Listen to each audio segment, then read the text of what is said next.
El año que viene vamos a tener un duelo de hermanos en la Serie A. Filippo contra Simone. Uno de los hermanos que siempre gusta ver, ¿no? Me parece que es emocionante porque la carrera de uno es casi inversa que la otra. ¿Qué tal, Carlos? ¿Cómo estás? ¿Cómo estás, Iván? Muy bien, muy bien. Estamos aquí preparados para hablar del Pisa Sporting Club. Y como bien dices, sí que es cierto que la carrera del Pipo, podemos hablar cuántos números o cuántos títulos, fue mejor que la de Simone, pero Mm. Simone también estuvo jugando los mejores equipos de Italia, pero se vio eclipsado por los triunfos del Pipo. Y hoy en día, pues pasa algo diferente, porque tenemos que a Simone Inzaghi como entrenador está triunfando en el Inter y Pipo Inzaghi, guardando las distancias, también está triunfando con el Pisa, pero obviamente podemos decir que de momento la carrera como entrenador de Simone está siendo mejor que la de Pipo. Sí, y pinta que va a seguir siendo así, la verdad. Y claro, pinta que va a seguir siendo así. Pero bueno, para poneros un poco de contexto del Pisa. Pues el Pisa está fundado en el año 1909 y fue al año siguiente que pasó algo así que puede ser circunstancial en el club, ya que el Inter ganó el Scudetto en 1910 y el Pisa, en honor a este Scudetto del Inter, empezó a vestir Mm. negro y azul. Entonces podemos decir que tenemos otro equipo Nerazzurri en primera división junto a Atalanta e Inter. Que no deja de ser la ironía de que los dos hermanos son también relación histórica entre club de ambos. Exacto. No, si aquí el calcio todo está correlacionado, Todo, no todo, te todo. preocupes. Increíble. Historias hay para dar y vender. Y luego, a los 10 años de haberse fundado, más o menos, en 1921, llegó a unas finales de la Serie A, que en aquel entonces no se jugaba como, bueno, durante unos años no se jugaba como hoy día conocemos, que es una fase de clasificación, Mm. sino que ahí teníamos como una fase de grupos de diferentes equipos que llegaban a eliminatorias hasta semifinales, final, y en este caso llegó el Pisa a la final contra la Pro Vercelli, pero acabó perdiendo. Pero claro, perdió ante la Pro Vercelli de 7 escudetos, que es un equipo del que hablaremos en algún vídeo porque está en el top 4 de equipos con más escudetos en Italia, la grande Pro Vercelli. No era Y poca nada, cosa, ¿no? poca cosa. Poca cosa. En los años 80, pues llegaron a participar dos veces en la Copa Mitropa y la ganaron, que es una copa que es europea, la vamos a llamar europea, pero no tiene los galones que una Champions League, es una Por lo que competición en la que sea. juegan equipos de 7 países diferentes de la Europa Central, pero claro, Mm. no te iban Barça ni Madrid. Es decir, era una competición menor, pero bueno, las ganó. Hasta hace 34 años, que fue la última temporada del Pisa en Serie A, y ahora ha vuelto. El Pisa suma en su historia 7 temporadas en Primera División. Mm. También me gustaría, como os comentaba por encima, algunos jugadores que han jugado en el Pisa, para que también el año que viene alguno de ellos podamos tener en cuenta que juega contra su ex equipo. Yo creo que el único de estos cuatro que por tiempos va a poder tener ese papel es Lorenzo Luca, si sigue en Udinese, ya que Lorenzo Luca tuvo una corta pero prolífera Intensa. en Pisa.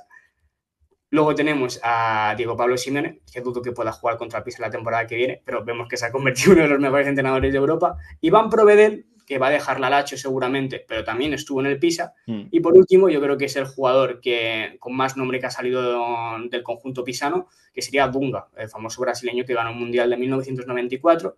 Y si todos recordáis, ese Mundial, hay un hombre que murió de pie, y yo Y que creo no que queremos volver a no recordar podemos volver a todo hablar. amante del calcio. Vale, Robbie, te queremos mucho. Un día, ojalá conocerte, Robbie Baggio, algún día. Ojalá. Pero, pero bueno, Pipo Inzaghi no jugó en Pisa, pero es protagonista de que el Pisa esté otra vez en primera división, Iván. Sí, a ver, y ahora voy a entrar yo, porque vamos a explicar un poco estadísticamente todo esto, porque obviamente el Pipo no tiene la carrera de entrenador que Simone, pero hay que darle todo el mérito del mundo, porque ascender nunca, nunca, de verdad, nunca es fácil. Os lo dice alguien que está buscando con su equipo, su propio equipo ascender. En el apartado estadístico, bueno, deberéis estar viendo por algún lado esa típica pizarrita que usamos para poner datos estadísticos. Vale, para entender por qué el PISA ha vuelto a serie hay que entender un poco lo que es el estilo. Bueno, vamos a meternos en números estadísticos, pero cómo es el estilo del Pipo Inzaghi como entrenador. Hay que darse cuenta que es un poco parecido a Simone en algunas cosas. No tiene ese gusto por la posesión exagerado que se ve tanto en el fútbol moderno, porque es el decimoséptimo equipo en posesión de toda la Serie B. Es decir, el segundo de la liga es el decimoséptimo que más posesión tiene, de 20. 46,6%, todo según Footmob. Que en contexto sería, y siendo un equipo pues que eminentemente va a tener menos posibilidades de buscar esa posesión, es hasta algo que le viene bien, porque salvo equipos como el Como que tenían ese poder económico para mantener esa idea de juego, todos los equipos que han venido con esa filosofía de intentar robar el balón a los a los que ya estaban en Serie A, han normalmente acabado en desastre o en vuelta a Serie B, como marca la estadística. Entonces, en este caso es algo distinto, lo cual es favorable, incluso en mi opinión es muy favorable para ellos, porque creo que un equipo que transiciona desde Serie B es mejor que un equipo que intenta tener la posesión. Luego, también es el segundo equipo que más goles marca, ¿vale? Uno con 6 goles por partido y a la vez también es el segundo equipo que menos goles encaja, que es un gol por partido. Todo, obviamente, marca los cánones de Italia. 3-4-3 como estructura base para el Pipo y sin tener mucho el balón.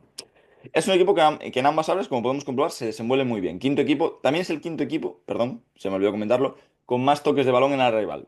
Fallo mío. Pero por lo que vemos, es un equipo que es tremendamente efectivo. O sea, que no pisan área tantas veces, porque son el duodécimo equipo en tiros a puerta, pero las veces que lo hacen son ocasiones creadas por ellos mismos de gran calidad. Y se reparte mucho la estadística. A lo mejor no es como el Sassuolo, ¿vale? Que a lo mejor vemos un Domenico Berardi que tiene 13 asistencias y 6 goles y un Armando Oriente que tiene 18 goles y 6 asistencias. Se reparte todo mucho en este equipo. Son funciones mucho más repartidas. Que obviamente hay excepciones, no vamos a decir que no hay una estrella porque sí la hay, pero luego a lo mejor alrededor de ese jugador, que tampoco aglomera tantísimo, pero sí que es verdad que alrededor de ese jugador vemos algo un poco más distinto. Y ese jugador se llama Mateo Tramoni, es un jugador que tenemos muchas ganas de ver en Serie A, por lo que lleva dictando los últimos años la tendencia. Entonces, ahora Carlos va a comentar sobre ello, pero es personalmente una de mis debilidades de Serie B. Curioso, que el Pisa no pise área, pero bueno.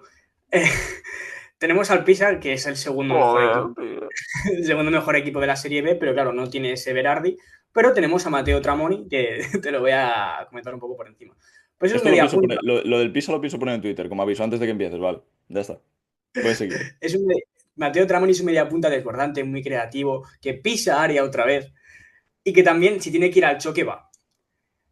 Mateo Tramoni, 13 goles, 3 asistencias, está muy bien, Sí, obviamente. hombre. Está bastante bien, es uno de esos jugadores que tenemos ganas de ver la temporada que viene, ya que es un equipo que sube y puede ser como el estrella, lo es, podemos decirlo. Tiene 25 años y ya lleva 3 años en el club.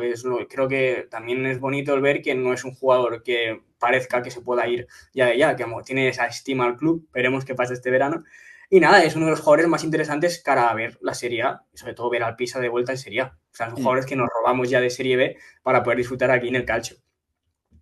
No, sí, sí. O sea, a mí Tramoni, por ejemplo, puede ser perfectamente alguien que, dentro de lo no conocido, porque del Sassuolo, pues sabemos que Berardi sube, Laurente sube, pero ya estaban en Serie A. Tramoni es algo nuevo, un aire un poco más fresco, distinto, más fino. Pero bueno, también hay otros jugadores que son muy interesantes, como ya en otras facetas. Distribución y contención, y Idrissa Touré, Stefano Moreo, que se mueve un poco más adelante, pero Idrissa Touré, si lo, de verdad, buscas una foto, parece un malo de James Bond.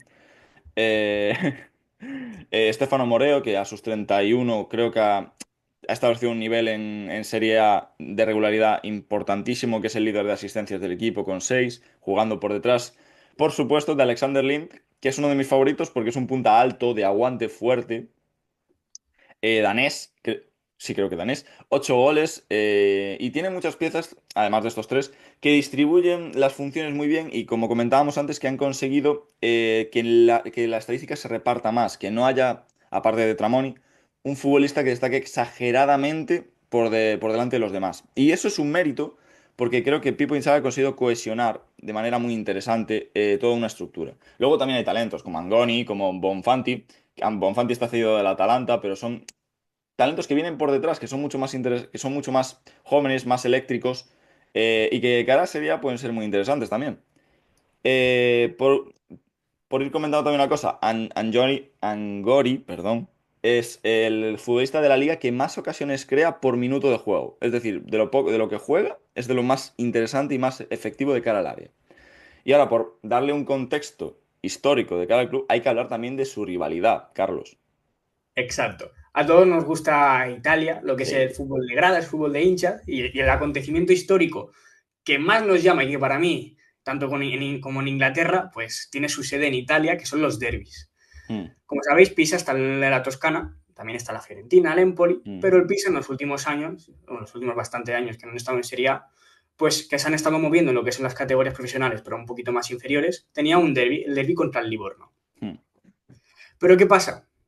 que ahora ha vuelto a Primera División y está esa Fiorentina, Que que, es un reto. claro, claro, que como tal no es un derbi que se ha dado mucho porque han faltado partidos entre ellos equipos en los Mm. últimos años, pero claro, esto desde la Edad Media han habido disputas entre la ciudad de Florencia y la ciudad de Pisa. Entonces, entre los dos equipos, quieras o no, siempre va a haber un pique que a lo mejor no se ha trasladado lo que es al mundo del fútbol directo hoy en día, pero siempre ha habido un pique entre las dos ciudades. Sí, Entonces, sí. yo creo y afirmo que esta temporada va a volver a verlo y realmente es una de las fechas que me voy a marcar cuando salga el calendario de la serie, porque yo quiero ir al Garibaldi a ver un partido de estos dos equipos. ¿Y por No, qué al no, y Garibaldi? nosotros, no, no, antes de que sigas, nosotros nos vamos a agenciar ese derby y lo vamos a promocionar como si fuera, vamos, más interesante cualquiera que el Livorno. Exacto. Y lo quiero ver en el Garibaldi. Oye, que también quiero ir a ver el Artemio Franchi. ¿Pero por qué Hombre, quiero ir al Garibaldi? Porque mira, Iván, tú vamos a estar ahí viendo el partido. Pues nos va a dar el sol, vamos a mirar el sol y vamos a ver la Torre de Pisa. Es decir, eso es increíble realmente. ¿sabes lo que es jugar y ver eso? O sea, tú ves a tus jugadores que, oye, seguramente las sufran todo el año, pero, y de fondo te vas a ver la Torre de Pisa, bien hermosa, séptima maravilla del mundo, ¿eh? ¿Dónde te compras eso? Y ya estoy viendo una imagen del metiendo un gol del Pisa al Milan o al Inter y de Claro. fondo jugador celebrándolo con la Torre de Pisa. Ya está, wallpaper para todo el mundo. No Ostras, tiene sentido. tú imagínate, claro, es que tú imagínate Tramoni marcando a Mike Mañán de fondo con la Torre de Pisa detrás del estadio. Vamos, es un Bueno, fotón. romanticemos, metiendo gol a Hombre. David De Gea. Así ponemos el derby. Y nada, yo creo que del Pisa, también como introducción a todos, y obviamente seguiremos hablando porque toda la temporada del año que viene y este verano también vamos a hablar del Pisa, Mm, pero un vídeo así introductorio para que también podáis saber un poquito lo que es la historia del Pisa por mm. encima y lo más importante, yo creo que lo hemos bordado a la perfección, Iván. Sí, o sea, nosotros nos meteremos más en dinámica cuando toque, porque obviamente, viniendo de Serie B, no deja de ser un proyecto que tiene que vérselas. No sería el Pipo el primer entrenador que llegado a Serie A es destituido. De hecho, podemos contar alguna anécdota de destituciones en el Pisa bárbara, que duraron 3 días. El Pipo es protagonista ya lo contaremos en otro momento. Pero rollo, es un proyecto que hay que darle verosimilitud porque lo han conseguido y con unas estadísticas que hablan bien de ellos, pero que la prueba real aún no la tienen. Entonces, iremos profundizando en este equipo a lo largo de la temporada, iremos informando, porque sí, seguiremos aquí. Y eso ha sido todo. Gracias por escuchar. Seguidnos en redes sociales, seguidnos, suscribíos. Hay mucha gente que no está suscrita, lo recalco. Eh, y nada, arrivederci. Chao, Chao. tifosi, que vaya bien a todos.